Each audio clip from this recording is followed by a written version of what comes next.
capsular contracture is a phenomenon which may happen in certain individuals after they go for a breast augmentation, in which the implant gets surrounded by a hard layer of tissue which is mounted by the body against the implant. Now, if this tissue can become very hard, it causes a contracture and your breast may become harder. In fact, in some patients with a grade 4 capsular contracture, it can be so hard that the breast becomes totally D-shaped and may also become painful. So this is a matter of concern. Now, in certain data, if there are certain precautions not taken before surgery, capsular contracture is the most common cause of a redo breast implant surgery or a removal of implant surgery after you have had a breast augmentation.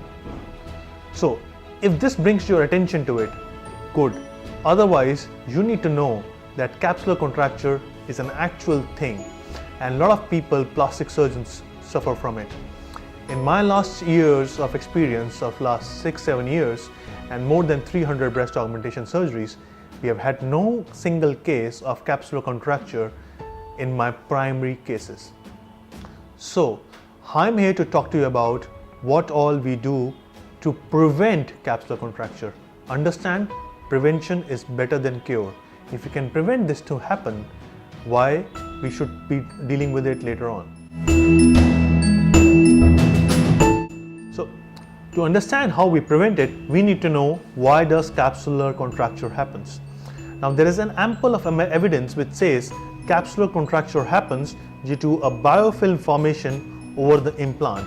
And what is this biofilm? Biofilm is nothing but a subclinical kind of microorganism infection happening around the implant which can cause capsular contracture. So this makes us a point that we need to prevent any microorganism infection which may be so minute that it may lead to any other problem like infection, discharge of pus or redness or fever. This is so minute that it just causes a biofilm formation and may lead to capsular contracture later on. We have been following some protocols in our office and hospital before we do the surgery. I'll be sharing with you some steps what we do so avoid capsular contracture in any of our cases. The first one is cleansing. Now, before any surgery, it's routine for any surgeons to do absolute cleaning by a betadine and spirit of the incision site and around the surgical site. So we make sure that we clean it absolutely properly. The second is giving you intravenous antibiotic before you make an actual incision. So what we do is in our office in the hospital, before the patient is wheeled inside the OT, at the time of induction of anesthesia, she is given an antibiotic shot. This makes sure that the antibiotic reaches its peak level while we are giving an incision. So you are prevented from any kind of infection. The third, now there are different kinds of incisions used in breast augmentation surgery by different surgeons. The most popular being periareolar incision and the inframammary incision, although some people also follow a transaxillary incision. Now, the most common cause of infection which has been found in breast augmentation is through the lactiferous ducts. These are the ducts which makes the breast gland and the glandular tissue connects with the nipple. Now, these lactiferous ducts may contain certain amounts of microorganisms. So if you injure the ducts or you go through it, there is more chances of having a capsular contracture. This makes us know that periareolar incision comes in down the list if we have to prevent the capsular contracture. So in most of our cases, I prefer an inframammary incision which prevents us from capsular contracture, as well as inframammary incision can never be visible if done properly and you are standing naked because it is on the inside of the breast, just inside the groove of the breast. The other incision, transaxillary incision, is also not preferred because of the same reason that that area of skin might have some microorganisms. Axilla, we all know, has a lot of sweating, may have some microorganisms. It is hence not recommended to prevent capsular contracture. The fourth thing what we do is we use a shield which is called as a nipple shield. So I cover the nipple area with a small amount of dressing called Tegaderm dressing, which covers the nipple so that I have no contact of the ducts coming out through the nipple in my surgical field that it can cause any kind of infection. Fifth, careful meticulous dissection is one of the most important aspects. Now we don't want to go inside the breast tissue. We need to make a pocket either beneath the breast tissue or beneath the muscle in a dual plane implant placement, so that we are not going into the breast gland or cutting the lactiferous ducts. This makes sure that there is again less communication between the ducts and the implant, so that there is less chances of infection and biofilm formation. The other important aspect is prospective hemostasis. Now a lot of surgeons used to what they do is they dissect and then do cautery or hemostasis creation.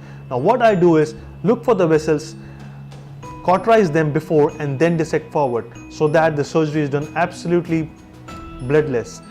Prospective hemostasis is the term which we call for this. This is very important, because blood once collect is a culture media for any microorganisms. We don't want the blood to collect and then a microorganism can grow in it. So prospective hemostasis is something which needs to be followed in this surgery, and which is of very prime importance to prevent capsular contracture. Now once I have dissected out the cavity for my implant to go, what I do is a triple antibiotic wash.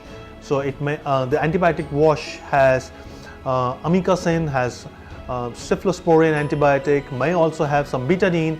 So what I'm doing is, after the cavity is created, I'm cleaning the cavity with an antibiotic wash, with a betadine wash, so that inside the cavity is also absolutely sterile, so that there is no chance of biofilm formation. Now before I take the implant in my hand, I change my gloves, and the gloves which I use is powder-free gloves, and I always change my gloves before placing any implant, because the surgery which you have been doing has touched the skin, has touched at different areas of body, and the skin might have some commensal organisms which can also cause biofilm. So it's a good idea to change the gloves before you actually handle the implant. The other thing what we do is use a barrier before you put an implant. Now there are different kinds of barrier. There is something called as funnel as well. So we make a barrier around the skin incision, so that the implant does not touch the skin of the patient itself, because this skin may also have some commensal organisms which may cause microorganism infection and hence the biofilm. The other thing, when I do this, the exposure of the implant to the air has to be the minimum. So you don't want the implant to be opened while you start the surgery in a box and then put it inside. So I make sure that the implant is open from the box just at the time when I need to put in an implant. Once I have finished making the pocket, wash the pocket with antibiotic, only then I ask my assistant to open the implant, which comes in a sterile packet, and then take the implant in my hand and boom, it goes, without touching or without exposure of air to the implant.